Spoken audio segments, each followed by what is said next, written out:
नमस्कार। आज मैं आपको इतिहास के एक ऐसे पन्ने से रूबरू कराने जा रहा हूं जिसको सुनकर आपको गर्व की अनुभूति होगी, लेकिन आपको थोड़ा सा दुख भी होगा कि किस तरीके से दरिंदों ने इसे जलाकर राख कर दिया। जी हाँ, आज मैं आपको नालंदा विश्वविद्यालय के बारे में बताने जा रहा हूं। लेकिन उससे पहले यदि आप हमारे चैनल पर नए हैं तो कृपया इसे सब्सक्राइब जरूर कर लें।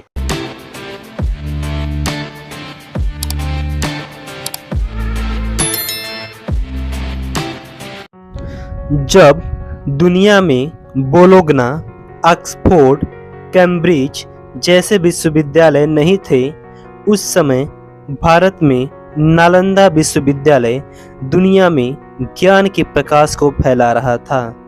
आज हम इसके इतिहास के बारे में जानने की कोशिश करते हैं। नालंदा प्राचीन भारत का एक प्रमुख बौद्ध विश्वविद्यालय था, जो वर्तमान के बिहार में राजगीर से लगभग 11 किलोमीटर की दूरी पर स्थित है।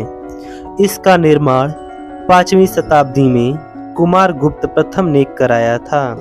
उसके बाद इसका विकास कन्नौज के शासक हर्षवर्धन एवं पाल शासकों ने किया। यह विद्यालय 15 किलोमीटर लंबे और 10 किलोमीटर चौड़े परिसर में फैला हुआ था। इसमें लगभग 10,000 विद्यार्थी एवं 2,000 शिक्षक थे। इस विश्वविद्यालय में न केवल भारत के विभिन्न क्षेत्रों से बल्कि कोरिया, जापान, चीन, तिब्बत, इंडोनेशिया, फारस तथा तुर्की से विद्यार्थी आते थे। यह विश्व का पहला आवासीय विद्यालय था। यहाँ छात्र और शिक्षक साथ में रहते थे। यहाँ दिन में 2 टाइम भोजन निःशुल्क मिलता था और प्रत्येक मठ के आंगन में एक कुएं का निर्माण भी कराया गया था। 7वीं शताब्दी में एक चीनी यात्री हुएनसांग भारत यात्रा पर आया।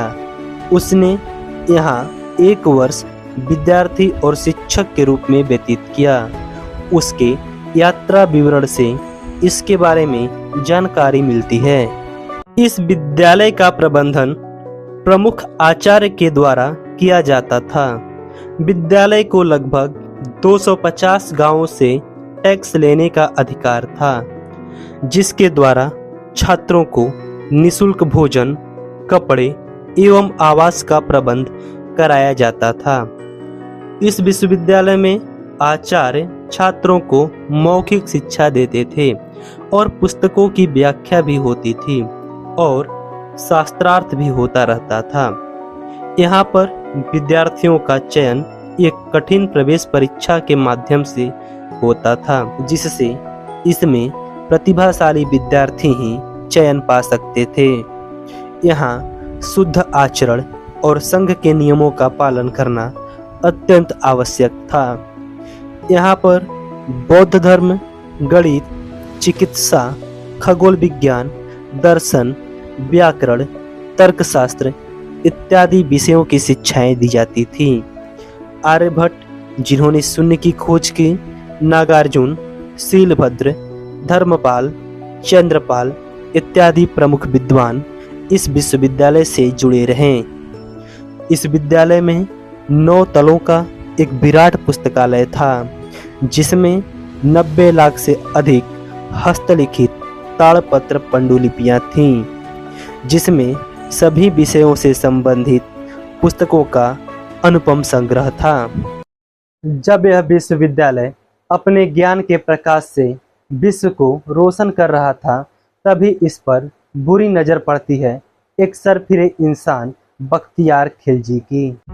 इसने 1193 ईस्वी में नालंदा विश्वविद्यालय पर आक्रमण कर दिया और हजारों बौद्ध भिक्षुओं की हत्या कर दी। जो महाविद्यालय विश्व को शांति का संदेश देता रहा, आज वहां की मिट्टी खून से लथपथ हो गई थी। इसने विद्यालय के पुस्तकालय को भी आग लगा दिया। कहा जाता है कि यहाँ की आग 6 महीने तक जलती रही। वह विद्यालय जो कई 100 सालों से हजारों विद्यार्थियों और शिक्षकों के कारण चहल पहल का केंद्र था, अब वह सुनसान खंडहर के रूप में तब्दील हो गया था।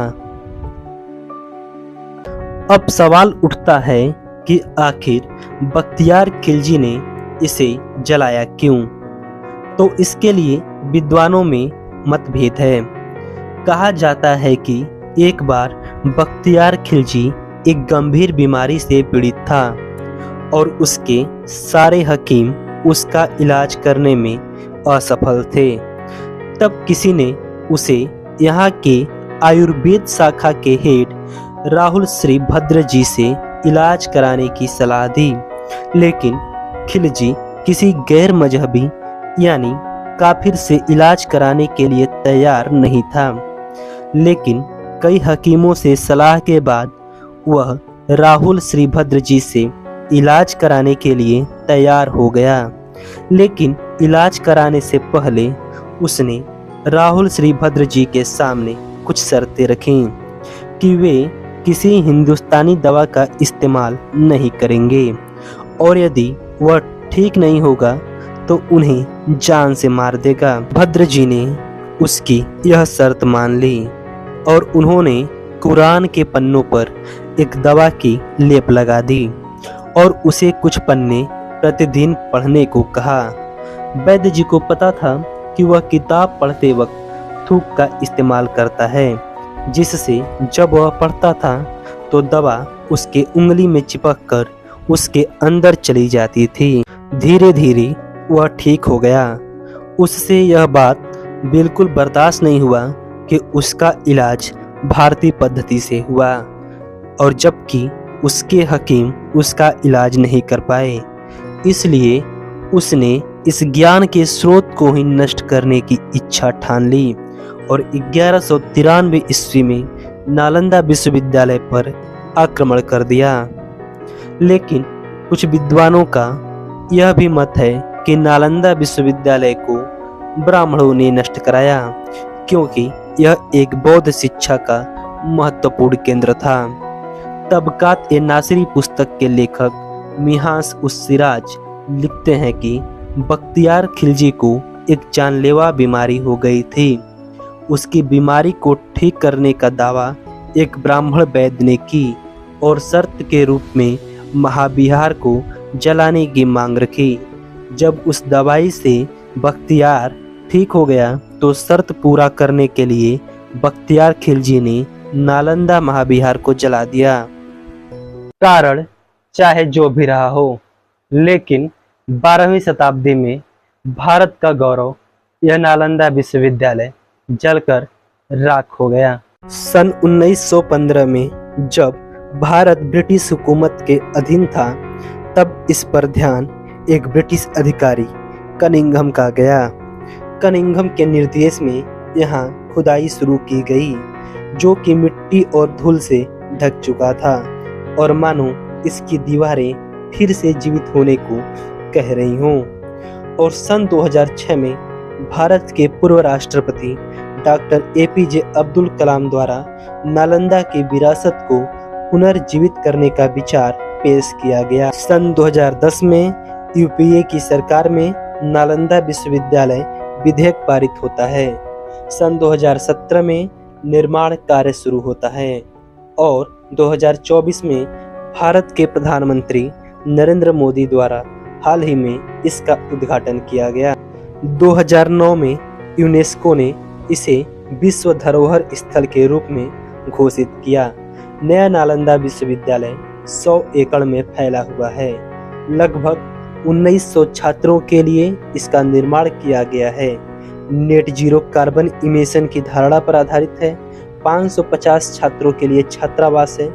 इसमें बौद्ध अध्ययन, इतिहास, पारिस्थितिकी, सतत विकास, भाषाएं, साहित्य एवं अंतर्राष्ट्रीय संबंध आदि की शिक्षाएं दी जाएंगी। हम इसे फिर से पुनर्जीवित तो कर देंगे, लेकिन सालों पहले जो ज्ञान का भंडार इसमें जलकर नष्ट हो गया, शायद हम उसे कभी भी वापस नहीं ला सकते।